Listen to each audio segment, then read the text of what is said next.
Assalamualaikum, வணக்கம், ஐபோவான், welcome to CGC talk shop. This is me Rinosa Nishan. எல்லாரும் எப்படி இருக்கீங்க? நல்லா இருக்கீங்களா?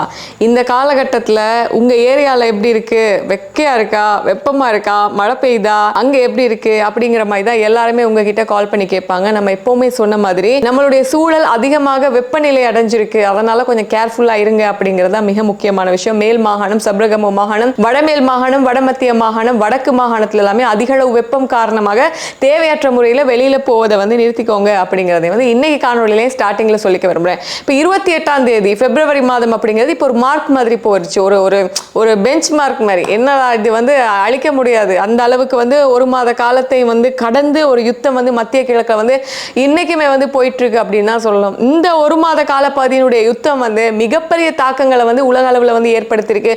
மிகப்பெரிய பொருளாதார விஷயங்களை வந்து மாற்றத்தை வந்து ஏற்படுத்தியிருக்கு. மிகப்பெரிய விலை உயர்வுகளை வந்து ஏற்படுத்தியிருக்கு அப்படின்னு சொல்லலாம். இந்த 28ஆம் தேதி நடந்த இந்த யுத்தம் நேற்று 28ஆம் தேதியோட ஒரு மாத காலம் கடந்து இன்னைக்கு அடுத்த மாதத்தை வந்து நோக்கி சென்றுட்டு இருக்க டைம்ல தாக்குதல்கள் வந்து குறைஞ்சிருக்கா அப்படின்னு பார்த்தா கண்டிப்பா கிடையாது. இது எல்லாம் அப்படி ஒரு சைட்ல இருந்துட்டு இருக்கும்போது நம்ம நாட்டு பிரச்சனையில இந்த எரிபொருள் பிரச்சனை வந்து அதிகமாக இருந்தது. நம்ம அன்னைக்கு சொல்லியிருந்தோம், ஜனாதிபதி ஏகேடி அவர்கள் இந்திய பிரைம் மினிஸ்டர் நரேந்திர மோடி அவர்கள் கூட பேசி 38,000 மெட்ரிக் டன்கள் ஏற்றிய கப்பல்களை வந்து இலங்கைக்கு அனுப்பி வைப்பதாக அவர் சொல்ல, நேற்று வந்து அந்த கப்பல் வந்து நம்ம நாட்டுக்கு வந்து அடைஞ்சிருக்கு. அதன் விளைவாக நம் நாட்டு ஜனாதிபதி ஏகேடி அவர்கள் பிரைம் மினிஸ்டர் மோடி அவர்களுக்கு வந்து தன்னுடைய எக்ஸ் பக்கத்துல இருந்து நன்றிகளை வந்து தெரிவிச்சிருக்காரு. ஒரு இக்கட்டான காலநிலையில வந்து இந்தியா வந்து எங்களுக்கு இந்த ஹெல்ப் பண்ணதுக்கு நாங்கள் ரொம்ப பெரிய நன்றிகளை வந்து தெரிவிச்சுக்கிறோம்.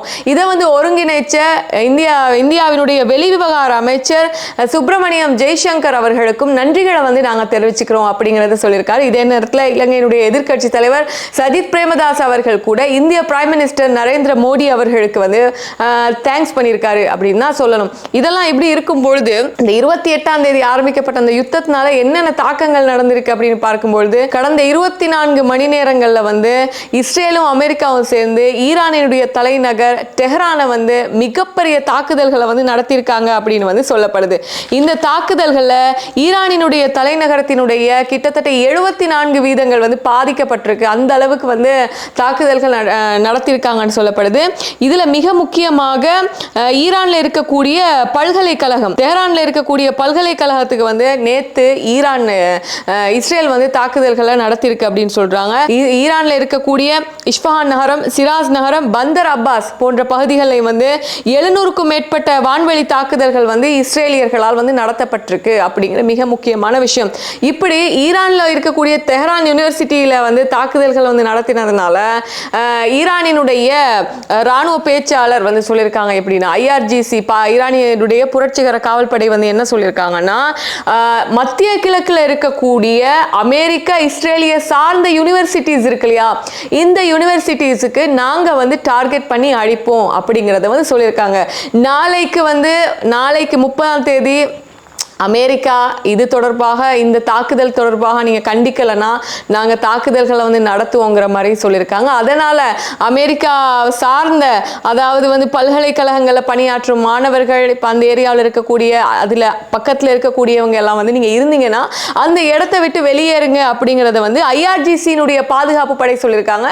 நாங்கள் வந்து பொதுமக்களை டார்கெட் பண்ணி அடிக்கலை, அங்கே இருக்கக்கூடிய அமெரிக்கா பேஸ் சார்ந்த இடங்கள், அமெரிக்கா இஸ்ரேல் சார்ந்த இடங்களை தான் நாங்கள் வந்து தாக்கிட்டு இருக்கோம் அப்படிங்கிற ஒரு விஷயத்தை வந்து சொல்லியிருக்காங்க. இதுக்கு இடையில டொனால்ட் ட்ரம்ப், அமெரிக்காவினுடைய ஜனாதிபதி டொனால்ட் ட்ரம்ப் எங்களுக்கு பிடிக்கவே வேண்டாம், எங்களுக்கு வேண்டாம், நீங்க வேண்டாம் அப்படின்னு சொல்லிட்டு நோ கிங்ஸ், அதாவது இந்த மன்னர்கள் மாதிரி நீங்க ஆட்சி செய்ய வேணாம், நீங்க ஒரு சட்டத்துக்கு கீழே தான் இருக்கணும், உங்களுக்கு கீழே சட்டம் இருக்கக்கூடாது அப்படின்னு சொல்லிட்டு அமெரிக்க ஜனாதிபதிக்கு எதிராக அமெரிக்காவில் இருக்கக்கூடிய மிக முக்கியமான நகரங்கள், அதாவது New York, Washington DC, Los Angeles போன்ற நகரத்துல வந்து கிட்டத்தட்ட லட்சக்கணக்கான மக்கள் வந்து பேரணிகளை வந்து நடத்திருக்காங்க.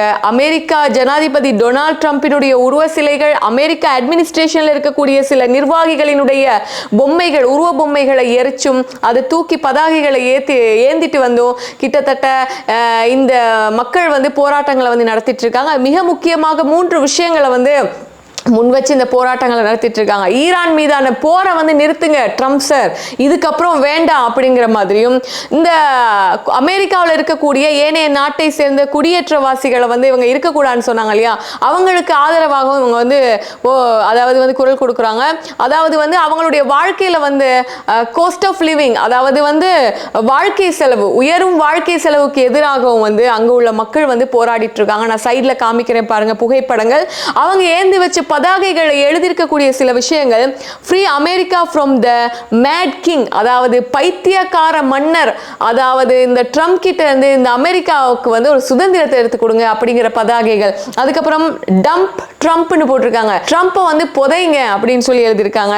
நோ கிங்ஸ் இன் த யுஎஸ்ஏ, இந்த மன்னர் ஆட்சி மாதிரி இந்த மாதிரி ரெஜிம் வந்து எங்களுக்கு யுஎஸ்ஏல வந்து வேண்டாம் அப்படின்னு சொல்லிட்டு, ரிமூவ் த ரெஜிம் அப்படின்னு சொல்லிட்டு, we love our immigrant neighbours அப்படின்னு சொல்லியும் பல விஷயங்களை வந்து ஏந்திக்கிட்டு பதாகைகளை வந்து வச்சு கிட்டத்தட்ட லட்சக்கணக்கான மக்கள் வந்து அங்க ஆர்ப்பாட்டங்களை வந்து நடத்திட்டு இருக்காங்க. இப்படி இருக்கும் பொழுது இந்த 28 நாட்களையும் கடந்து இந்த யுத்தங்கள் வந்து நடந்துட்டு இருக்கு இல்லையா, இப்படி இருக்கும் பொழுது அமெரிக்கா வந்து இஸ்ரேலோட சேர்ந்து தாக்குதல்களை நிறுத்தும்னு பார்த்தா கண்டிப்பா நிறுத்தல. அமெரிக்கா மாறி மாறி சில ட்வீட்ஸை வந்து போட்டுட்டு இருக்கு, அதாவது எக்ஸ் பக்கத்துல வந்து போஸ்ட்டை வந்து போட்டுட்டு இருக்கு. அப்படின்னும் பொழுது இவங்க என்னத்துக்குடா அந்த யுத்தத்தை ஆரம்பிச்சாங்க, எதை நோக்கிடா போறாங்க, இப்போ ஹோர்முஸை வந்து திறக்கும் வரைக்கும் நாங்கள் அடிப்போம்னு சொல்றாங்க. ஏற்கனவே அந்த ஹோர்முஸ் நீரிணை வந்து திறந்துதான் இருந்துச்சு அப்படிங்கிற மாதிரி சில காமெடிஸ் எல்லாம் வந்து போட்டுட்டு இருக்காங்க. சரி, இது இப்படி இருக்கும் பொழுது ஈரான் வந்து தங்களுடைய ஹோர்முஸ் நீரிணை ஊடாக பாகிஸ்தான் கப்பல்களுக்கு செல்வதற்கான ஒரு அங்கீகாரத்தையும் அனுமதியை வந்து கொடுத்திருக்காங்க. 20 பாகிஸ்தான் கப்பல்கள் பயணிப்பதற்கு வந்து ஈரான் அனுமதிச்சிருக்கிறதாக பாகிஸ்தானுடைய வெளிவிவகார அமைச்சர் இஷாட் தார் அவர்கள் தன்னுடைய எக்ஸ் பக்கத்துல வந்து கீழே வந்து போட்டிருக்காரு. இது ஈரானால் எடுக்கப்பட்ட மிகவும் சாதகமான மற்றும் ஒத்துழைப்புகள் கூடிய ஒரு நடவடிக்கைன்னு சொல்லிட்டு இது பாராட்டத்தக்க வேண்டும் அப்படின்னு சொல்லியிருக்காரு. இது அமைதிக்கான முன்னோடியாகும் மற்றும் பிராந்தியத்தில் ஸ்திரத்தன்மை ஏற்படுத்த இந்த மாதிரியான விஷயங்கள் உதவும்னு சொல்லிட்டு இஷாக் தார் வந்து தன்னுடைய எக்ஸ் பக்கத்துல வந்து போஸ்ட்டை வந்து போட்டிருக்காங்க.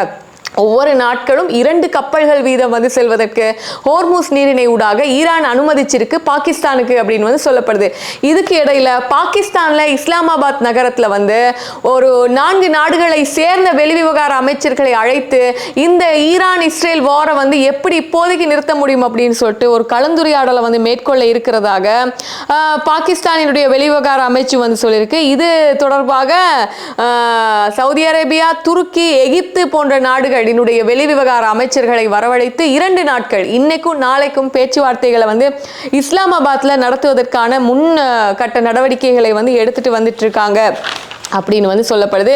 இதுக்கிடையில ஈரான்ல ஆதரவு பெற்ற யமனினுடைய ஊதி கிளர்ச்சியாளர்கள் வந்து இஸ்ரேல்ல வந்து தாக்குதல்களை வந்து நடத்தியிருக்காங்க. இஸ்ரேலுக்கு இஸ்ரேல் இருக்கக்கூடிய பல முக்கியமான ராணுவ தளங்கள் மீது ஊதி கிளர்ச்சியாளர்கள் வந்து தாக்குதல்களை நடத்தியிருந்தாலும் அதை வந்து இஸ்ரேல் வந்து வெற்றிகரமாக முறியடிச்சிருக்கு அப்படிங்கிற ஒரு விஷயம் வந்து வெளியாயிருக்கு. அதோட லெபனான்ல வந்து இஸ்ரேல் நடத்திய தாக்குதல்ல கிட்டத்தட்ட லெபனானை சேர்ந்த 3 ஊடகவியலாளர்கள் பலி அப்படிங்கிற செய்தியும் வந்து வெளியாகி இருக்கு. இப்படி உலகத்துல பல விஷயங்கள் வந்து நடந்துட்டு இருக்கும் பொழுது நம்ம நாட்டினுடைய பாதுகாப்பு, நம்ம நாட்டினுடைய பொருளாதாரம் அப்படிங்கிறது வந்து மிகப்பெரிய ஒரு கேள்விக்குறியாக இருந்தாலும் இந்தியா, ரஷ்யா போன்ற நாடுகள் நம்ம அந்த கேப்ல வந்து நமக்கு ஹெல்ப் பண்ண வர்றது வந்து ரொம்ப பெரிய விஷயமாக இருக்கு. இதோட வந்து நேத்து இந்த கெயில் அப்படிங்கிற உலக பொருளாதார ஆய்வு நிறுவனம் வந்து ஒரு அறிக்கையை வந்து ஆய்வு செஞ்சு வந்து மேற்கொண்டிருக்காங்க. எப்படின்னா, இந்த ஹோர்முஸ் நீரிணை மூடப்பட்டால் இலங்கைக்கு எந்த அளவு பாதிப்புகள் வந்து ஏற்படும். என்னன்னா, அந்த ஹோர்முஸ் நீரிணையூடாக எரிபொருள் தாங்கிய கப்பல்கள் மாத்திரம் வருவதில்லை, பல பொருட்களை வந்து தாங்கின கப்பல்கள் வந்து வருது. இதனால வந்து போன், எக்ஸசரிஸ், அதுக்கப்புறம் வந்து சில அத்தியாவசிய பொருட்கள், இப்படி பல பொருட்களும் கூட அந்த ஹோர்முஸ் நீரிணை ஊடாக கப்பல் வழியாக வரும்பொழுது கப்பல்கள் வருவதற்கு தடைப்பட்டால் எதிர்காலத்தில் இலங்கையில பல பொருட்களுடைய விலையும் வந்து அதிகரிக்கும் அப்படின்னு வந்து சொல்லப்படுது.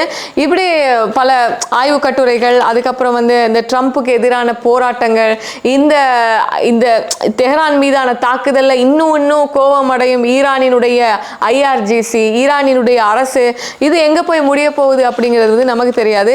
பார்க்கலாம், பொறுத்திருந்து. நான் இன்னைக்கு வந்து இவ்வளோ செய்திகளை தான் நான் உங்களுக்கு கொண்டு வந்திருக்கேன். நீங்க என்ன நினைக்கிறீங்க? கீழே கமெண்ட் பண்ணுங்க. Good night.